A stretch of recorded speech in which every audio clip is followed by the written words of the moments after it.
Chúc mừng sinh nhật các bạn nha. Rồi này có mua. Tôi chỉ cần về đi làm máy. Chị tao mai cho mình chưa. Mày chỉ cần về mai mai. Không ước gì à? Không ước gì à? Con ngày có ấy, tao không ngày không ấy. Chút tớ nữa. Vào đây. Ai đang nhớ à? Chúc chị tao ước à. Ai giúp chị trả đó? Ai đâu có chua đá nè. Chị vô tao đẹp mặt xưa. Chúc chị tao ước à, mày hả? Bà điện à? Lập trường, làm việc của mình đi. Mẹ rửa chén tao chỉ muốn tao nhớ lúc tao khó tặng chị rồi. Mẹ, anh.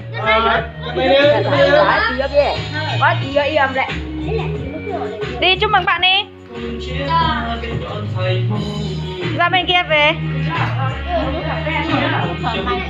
Nè, tôi cùng chúc mừng sinh nhật. Chúc mừng sinh nhật bạn nha. Con xin chúc nữa. Bố chúc bác 20.000 thôi. Rồi, đây.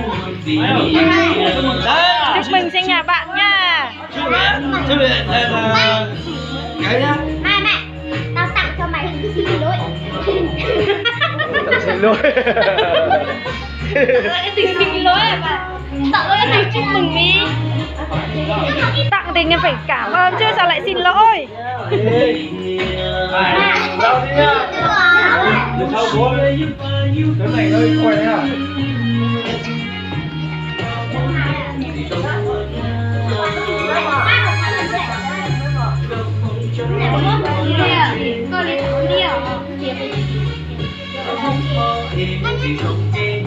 Mỗi người phải trả.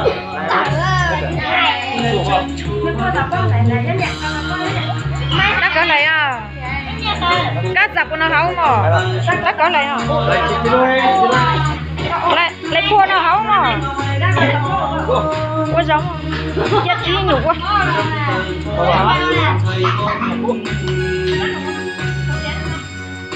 Một này, đây, chết đôi nhá. Mỗi thứ một miếng này.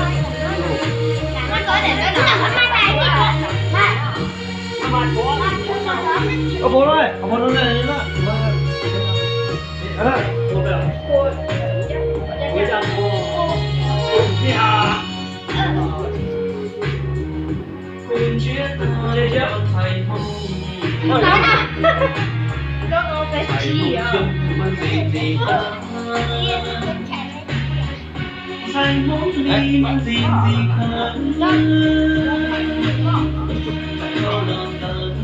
Ôi biết chứ còn. Ôi trời ơi.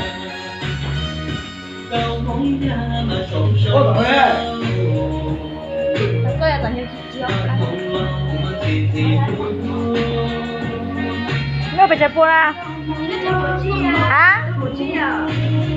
Tao trường đi. Ốp của nó, trường đi ốp bếp của nó chỉ tặng đi làm đi cho ốp của nó trong ta thấy nó chỉ cháu nó á.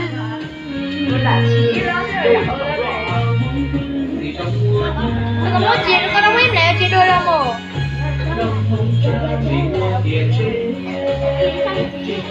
Mua cái nữa mà ăn chè.